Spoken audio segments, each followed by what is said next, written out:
قرآن وہ کتاب ہے جو درس انقلاب ہے،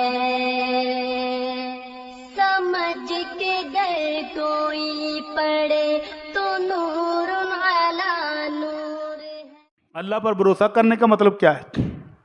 ہاتھ پر ہاتھ رکھ کے بیٹھ جانا۔ مکہ مکرمہ میں یمن سے کچھ لوگ آتے تھے حج کرنے کے لیے، اور ساتھ سامان کوئی بھی نہیں لے کے آتے۔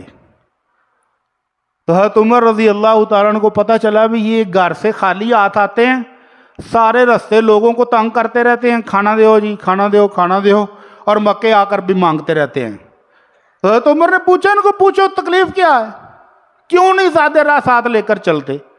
توکل یہ نہیں ہے کہ خالی وظائف پڑھے جائیں، سجدے ٹھوکے جائیں، سجدیں پڑھی جائیں اور رزق کمایا نہ جائے، یہ توکل نہیں ہے۔ حضرت عمر نے کہا ان سے پوچھو کیا مسئلہ ہے؟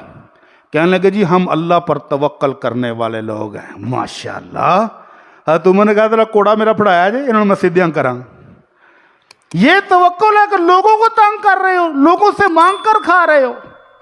بلکہ توکل یہ ہے کہ اللہ کہتا ہے زیادہ راہ لے کر چلو، وَتَزَوَّدُوا فَإِنَّ خَيْرَ الزَّادِ التَّقْوَىٰ، سب سے بہترین زیادہ راہ تو تقویٰ ہے۔ تقویٰ یہ ہے کہ دوسروں کو پریشان نہ کرو، حلال کماؤ، حلال کھاؤ، نہ دوسروں کا مال چھینو، نہ دوسروں کے مال پر نظر رکھو، نہ دوسروں سے حرام طریقے سے مال چھیننے کی کوشش کرو، یہ ہے توکل۔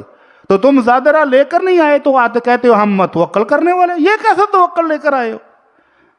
تو اس لیے توکل کو سمجھے، اللہ کا وعدہ ہے کہ جو اس پر توکل کرے، توکل اسی طرح کرنا ہے جس طرح پرندے کرتے ہیں، اپنی چونچ اپنے پنجے لے کر گھر سے نکلو، اللہ دے گا۔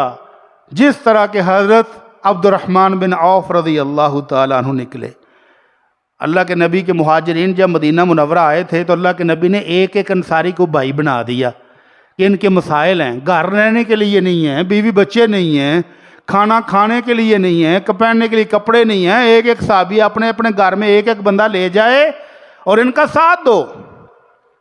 حضرت عبد الرحمن بن عوف کو ان کے بھائی حضرت سعد بن ربیع نے کہا بھائی سب سے زیادہ باغات میرے ہیں، آؤ باغ آدھا آدھا کر لیں۔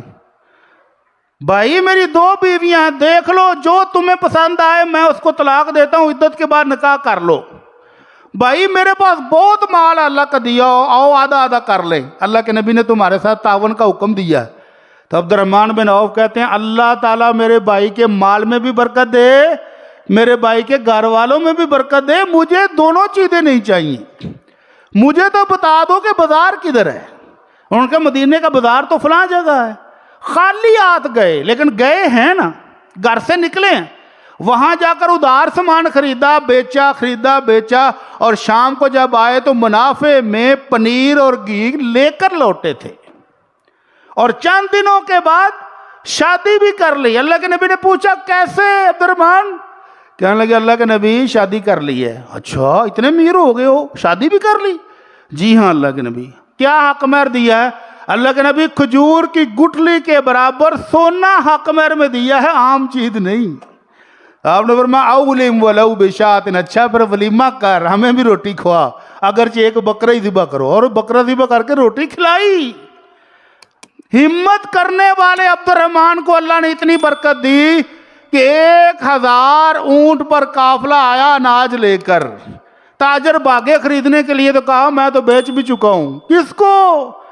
اس اللہ کو جو 10 گنا سے لے کر 700 گنا تک منافع دیتا ہے، اور پورے پورے اونٹ اناج کے بھرے غریبوں کے گھروں میں نکیل سمیت بھیجے۔ کون؟ عبد الرحمن، جو مکہ سے آئے تھے تو خالی ہاتھ مارکیٹ میں پہنچے تھے۔ اس لیے ہمت کریں، دوسروں پر بوجھ بڑھنے کی بجائے، دوسروں سے مانگ کر کھانے کی بجائے، حرام طریقوں سے کھانے کی بجائے لاٹریوں کے انتظام میں بیٹھے رہیں نہیں، سودی سکیموں میں پیسہ انویسٹ کریں نہیں، ہے جی مجبوری جی پھر ان کی کریے، کوئی مجبوری نہیں ہے۔